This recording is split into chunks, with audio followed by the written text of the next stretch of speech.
Chants contestataires, drapeaux, banderoles et pancartes au slogan bien ficelés étaient de nouveau de sortie dans les rues de la Ville Rose ce mardi 31 janvier.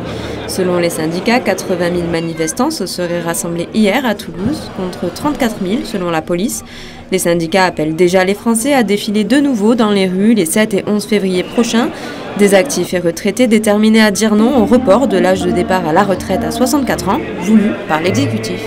On n'accepte pas de travailler plus longtemps, travailler jusqu'à 64 ans sur des métiers forcément qui sont difficiles. Et aujourd'hui, 64 ans, 2 ans de plus pour des retraites qui sont vraiment minables. Aujourd'hui, on est là pour montrer que la jeunesse est totalement impliquée également dans cette réforme et concernée, et qu'en fait, on n'en peut plus de subir à chaque fois les politiques injustes d'Emmanuel Macron. Je suis une infirmière retraitée avec une retraite presque de misère. Et avec tout ce qui nous arrive, je pense qu'on doit manifester, alors bien sûr pour soutenir les actifs, mais aussi pour nos propres intérêts. Pour FO comme pour l'UNSA, le gouvernement doit ouvrir les yeux sur la pénibilité du travail de nombre de salariés. Tous nos collègues salariés ne peuvent pas arriver à 64 ans, c'est impossible. Aller demander à un maçon, à un carreleur, à un éducateur, à un infirmier dans un hôpital psychiatrique de tenir jusqu'à 64 ans.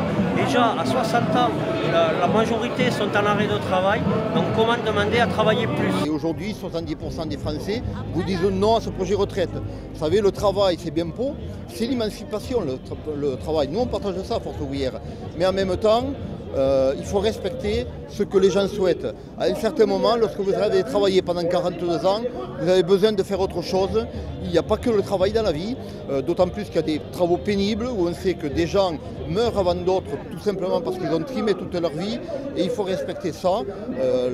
Ce qu'on appelle la troisième partie de la vie, c'est important pour tous les Français, et aujourd'hui ils le font savoir durement au gouvernement. Pour rappel, Elisabeth Borne présentera le texte de loi qui portera la réforme à l'Assemblée nationale le 7 février prochain, date de la prochaine mobilisation.